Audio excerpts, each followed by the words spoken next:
Hello and welcome to the Room to Talk podcast with me, Thomas Lever, MBE. Today's guest is a young lady who is no stranger to interviews and has interviewed over 50 people on ethical radio show Community Power Hour on Radio Rock. Welcome, Alicia. Hi. Can you tell me a bit about your radio show, such as any interesting stories as well as any famous people you may have interviewed? So we basically started doing it as just a way to get out in the community what we were doing, but also what other people were doing. It kind of came about because of the past year.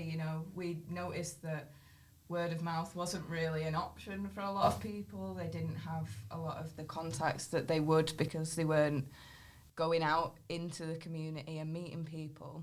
So we thought it would be a good idea to start it. We got the opportunity to do volunteering with the radio station, and just started getting in touch with loads of different organisations, putting them on a mailing list so that we could create a community of organisations that if they needed some work doing or if they wanted to work in partnership, they knew where they could look. And it's been going really well. I think obviously it's a good source of promotion for people, but it also lets people know what's going on in the area.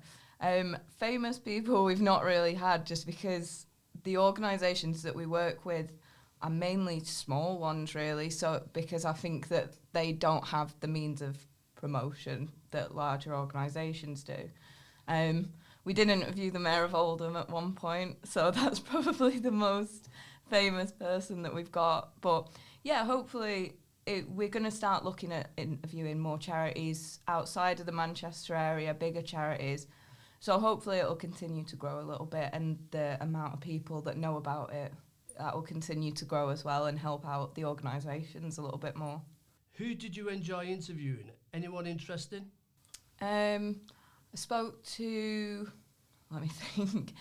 To be honest, I quite enjoy most people because everyone's got such different organisations. There was a group where they do animal therapy with people that have different mental health conditions. So, things that you don't really think that are in your area, and then you talk to them. There's been a lot of different people that do like dancing with people and lots of arts where you wouldn't have heard about them before, and then they've just got in touch. But yeah, I think everyone, just knowing that there's so many different organisations just in Manchester, it's nice to know where people are and that people are actually out there doing different stuff. I know over the years you have visited many countries. Which one has stuck out the most to you? Probably Dubai. Because obviously when I went to Dubai, I went with, there were 14 of us at uni because 2 of our friends lived there. But yeah, it's just such a different culture, and all the other places I've been have kind of been in Europe, that kind of thing. So yeah, it was a real culture shock to go over, but yeah, I loved it. I just think it's nice to go to different places to experience the different cultures, because otherwise, if you just stay in one place your whole life, then you're not really getting out there and seeing how else people live, really. Are there any other countries you would like to visit? Oh, well, I've been talking to my friends about going to Tokyo for years. But when I was younger, I basically really, really fell in love with Studio Ghibli, so the Japanese film company. So much so that as soon as I turned 18, I got 2 Studio Ghibli tattoos. So I just think it just seems like one of the most amazing places to go. But yeah, probably going to have to save up quite a bit to get there. I know that learning to speak Dutch has become a hobby of yours, so why Dutch?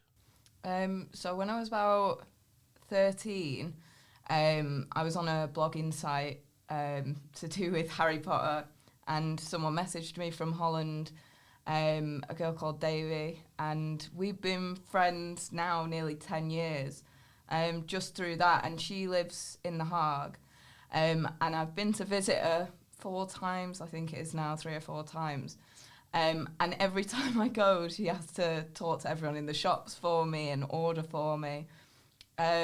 So when lockdown kind of started happening, I was like, this is the perfect time for me to learn. And yeah, I'm not very good at it. I'm better at understanding it than I am speaking it or writing it. But I think, yeah, it's just to make sure that I'm kind of not depending on her every time I go, and I can get myself around a little bit better. Can you say something in Dutch now for the listeners? Oh, God. I'm really, really not good at pronouncing it. I can't even think of it. Say hello in Dutch. It's just hello. Oh, is it? Oh, Yeah. right. Let's something a bit more then. Can you say it's been nice coming down here today? Oh gosh. Have we really put you on the spot here now? Yeah, this is what I mean. I'm really good at reading it, not so good at speaking it. Yeah. No, I really. I can say, "How are you?" is "Hoe gaat het?" Oh, well, that's something then. Yeah. And then if you want to ask the time, it's "How laat is het?" And that's it. Right.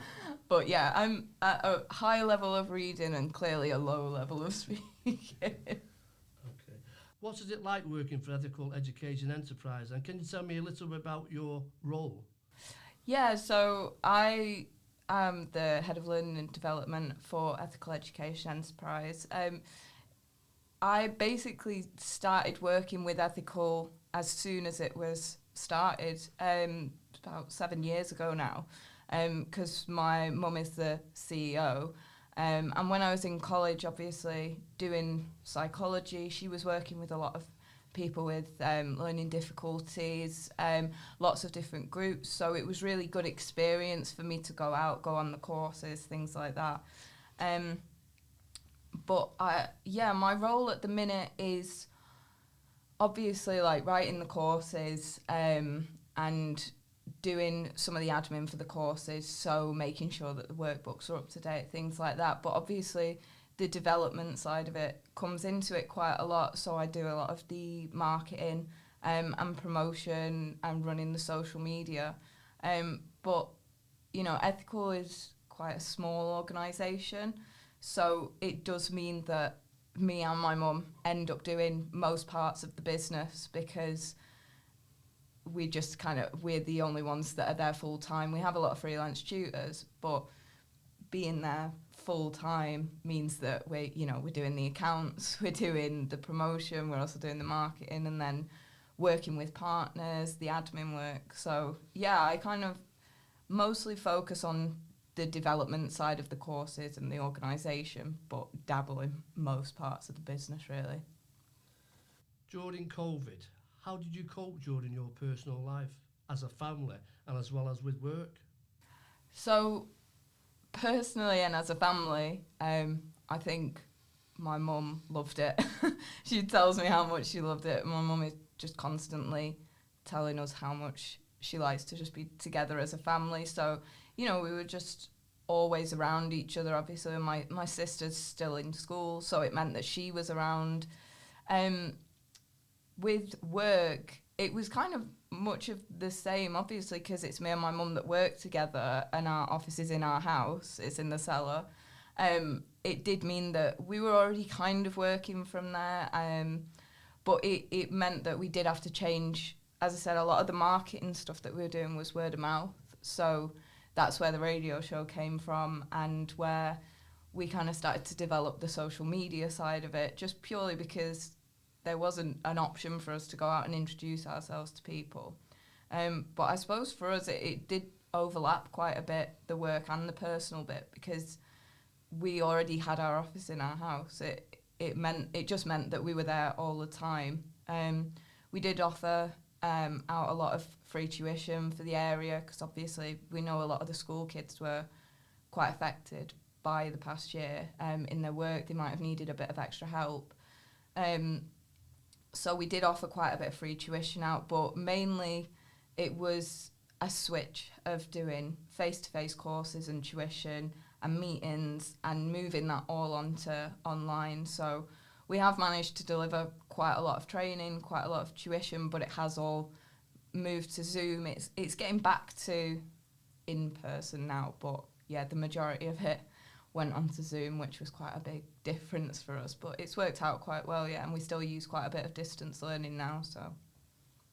Do you have any plans for the future or any other ambitions?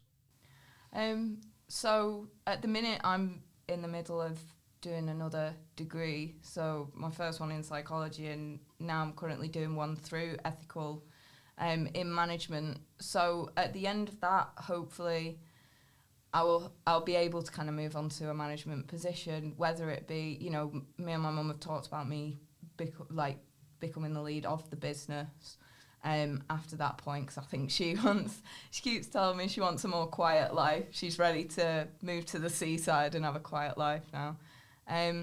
So I think it is, at the minute, I'm kind of just thinking about the next couple of years while I'm finishing doing this other degree. But I do think, you know, at some point I'd love to go and do more to do with psychology, because it's just always been my favourite subject.